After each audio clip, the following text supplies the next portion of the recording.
Okay, so let's unbox muna. So na Shopee Budol naman tayo. Anyways, ito naman ay para sa ating camping. So ito ang Jisoo Live ceiling fan. So kailangan na natin ito dahil compared sa ating old ceiling fan, napakaliit lang. So let's unbox. Ano bang meron sa loob? Buksan muna natin. Ayan, so syempre yun ang kanilang andito. The world's #1 portable fan brand. Lahat #1. So talagang #1 siya. So ito ang kasama. Meron tayong pinaka-blade niya. So this is the blade included. So hiwalay siya, separate siyang kinakabit. So ikaw magkakabit mismo, ikaw ang mag-iikot sa mismong motor. Okay, so this is the cable. So 3 meters ata yan. And this one is the main body ng ating fan. So dyan natin i-rotate yung ating blade na nakahiwalay. Ayan, so kung titignan nyo, ayan ang itsura niya. Merong sabitan. So ano, baka meron pa dito sa loob. Let's see. Ayun, meron. Yung remote, nakalimutan natin. Remote and battery. Ayun, yung pangsabit. So kailangan, dahil nga ceiling fan, so we need this hook. O hook bang tawag dyan. So ito yung remote niya, white. So napakalinis tignan. Ayan, so let's put the battery. So maliit lang, yun yung ginagamit sa mga alarm clock o mga pang charging na maliliit o remote. Ito na siya, halos complete na. So ito lang included sa box. So ganyan, pagkabit nito, iikot mo siya syempre. So ang ikot niyan ay counterclockwise para sumikip. So meron naman diyang threading bang tawag diyan para mas ma-roll niyo ng maayos. So counterclockwise, makikita niyo naman na sisikip. So pag na-notice yung masikip na, okay na yan. Pwede na yan. Double check niyo baka matanggal. Ayan, so let's go. Let's try. So yan, infrared sa remote, USB, Type-C cable charger. Ayan, and the power button. So pag pinindot niyo yan, so kahit walang remote, pwedeng umikot muna yan. So anyways, mag-remote tayo. Medyo nakakalito. So may power. Magmamatay siya. Kinlik mo siya.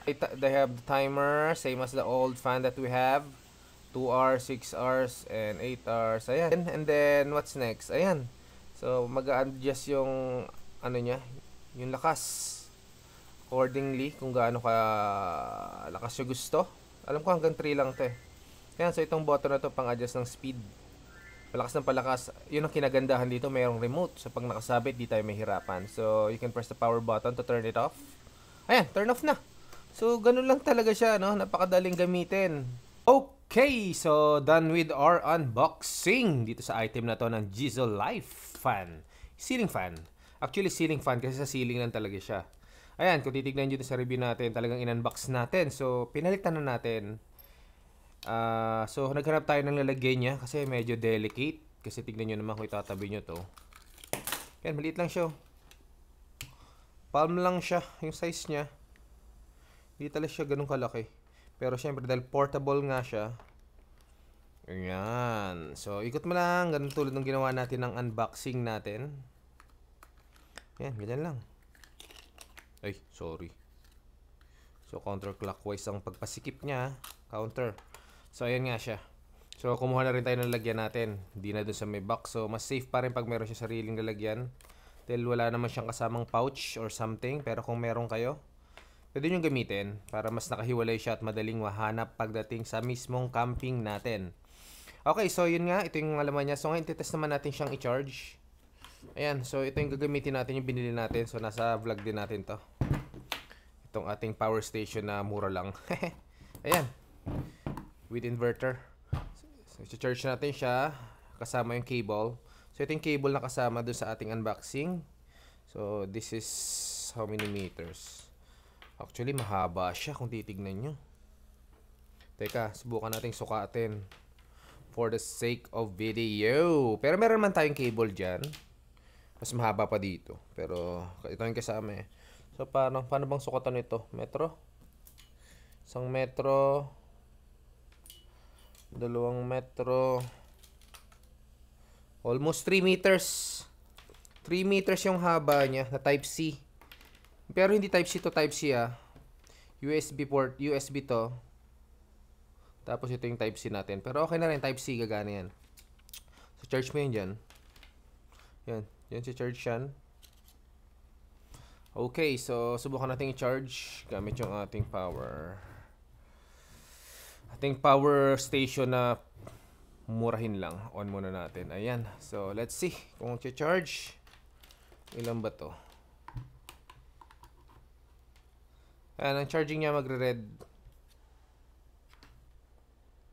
Red yan blinking red. It means it's charging. Anyways, kung charging yan, kung nakasaksak naman yan, okay naman siyang gamitin.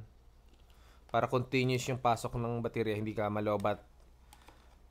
Lalo pag nasa camping ka na, no? Hindi mo na kailangang i-charge pa pag nalobat. So, continuous yung power niya. So, okay na okay to. So, syempre, pag ganito lang sabit niyan. So, nga pala, ito yung ating old fan. Ceiling fan natin. Ito, old ceiling fan natin. Liit lang. Compare dito. Kung i-compare mo yung diameter nung fan, ayan, medyo mas malaki siya. Siguro sa 10 to. 8 to 10 ang diameter nito. Ito mga 4 to 5. So kung titignan nyo, ayan, tignan nyo sa video. Ang layo, di ba? Pero syempre, ang advantage, mas mahangin. Pero hindi ko alam kung pagdating sa lifespan ng battery. So this one is 10,000 mAh ata to. 10,000. Ganun din naman ata itong isa 10,000 din. Alam ko 10,000 din to eh. This is 10,000 mAh, I think. I think this is 10,000. Oh, this is only 8,000 mAh. Siyempre, mas malaki yung ano niya, diameter yung fan, mas malaking kailangan niyang power. So, mas maganda kung isaksak niyo na lang dito. So, ganun din naman dito. Matagal ko naman to nagamit. Medyo pang isahan lang to eh. Pero syempre, family camping muna tayo. Mas magandang mas malaki yung diameter ng fan para mas malamigan yung buong place natin. Ito, pag solo camper ka, okay na okay to. Matagal na to sa akin. Almost a year na siguro. Buhay pa din. Anong brand nito? Nakalimutan ko na eh. Pero, legit. Hanapin nyo ng ganitong itsura. Alam ko may review ako nito. So, ganun din. Charge ko rin yan. Pero, syempre ito, merong vice versa na charging. Ito, pwede mo i-charge. Pwede ka rin mag-charge dito. So, parang built-in power bank for emergency use lang naman yan. Bihira mo gagamitin. Tapos merong stand. Ayan, pwede mo. Ito wala tong lagayan ng stand. Sabitan lang talaga siya. Ayan. So charging din, pwede mo rin itong i-charge, sabit mo. Mas mabigat siya. Ayan. Okay. Ayan.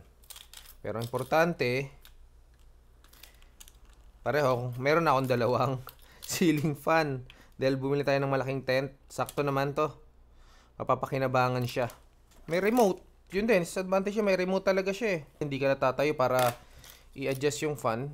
Ito, pipindutin mo pa pag nakasabit sa taas. Power, kung gaano kalakas. So, anyways, pareho din naman silang may timer. Pareho din. Ang pinagkaiba, walang ilaw. Ito, may ilaw to. Emergency light. Pero bihira ko naman ginagamit yan. Dahil sa camping, we have lights naman. So, iba-ibang size. So, hindi ko na kailangan gamitan ng lights to. Ito rin. So, ang talagang ano niya lang, gamit niya ay magpalamig fan. So, yun lang. So, ilaw lang advantage niya. Titest naman natin sa camping. And what else? Yun, natatayo nga to. Pwede mong stand. Ito, meron siyang socket sa ilalim. O merong screw. Mga ganyan, no? Nakatayo lang siya, pwede rin. Anyways, yun talagang gamit dito, nakatayo lang. So, ginawa ko lang siyang ceiling. Kasi we have this kind of fan din. Bumili ako ng ganito dati na nag-swivel. So, hindi ko na siya nagagamit. So, ginawa ko na lang siyang ceiling fan. Ito talaga, ang problema, magiging ceiling fan na lang siya. Pero alam ko, pwede itong gawing stand na ganyan, no? Siguro pwede itong patay yung ganito. Kasi kung inon mo siya, o natin, ayan, no? Di ba, pag ganito, ceiling fan. Malakas siya. Actually, malakas, eh. Ayan, no? Ang lakas niya. As in.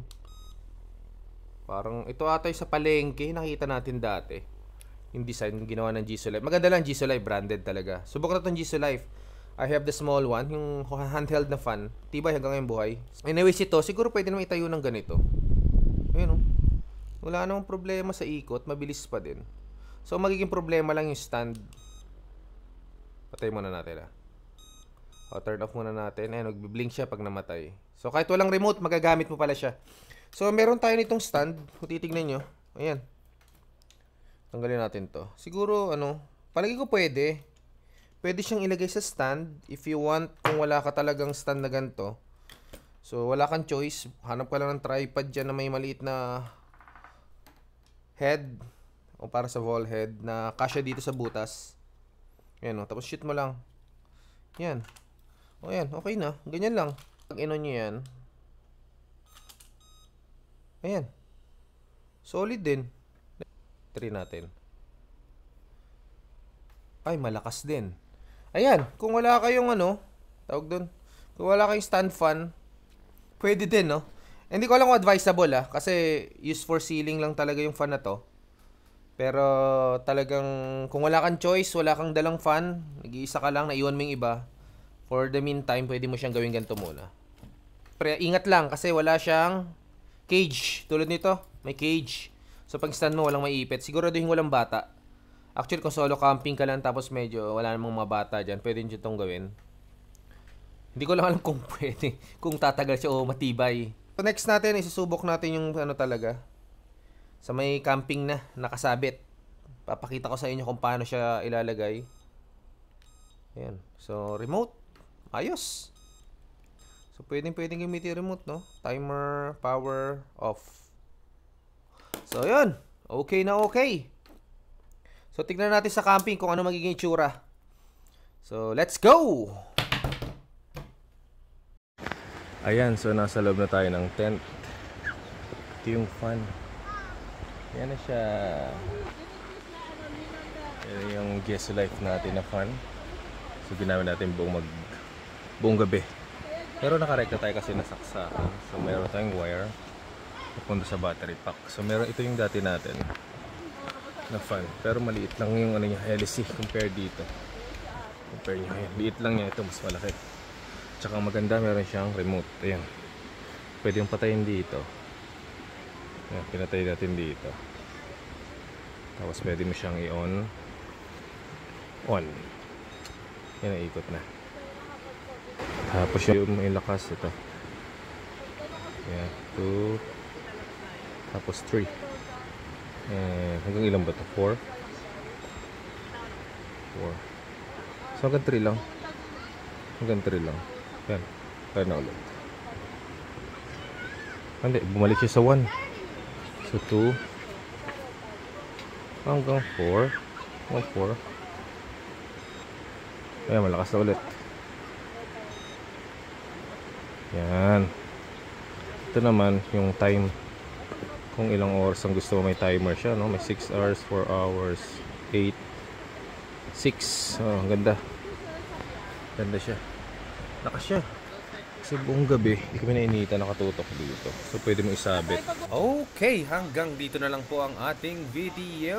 Thank you for watching. Please like and subscribe and hit the bell button para po ma-update pa tayo sa mga susunod nating mga video dyan. Goodbye and God bless.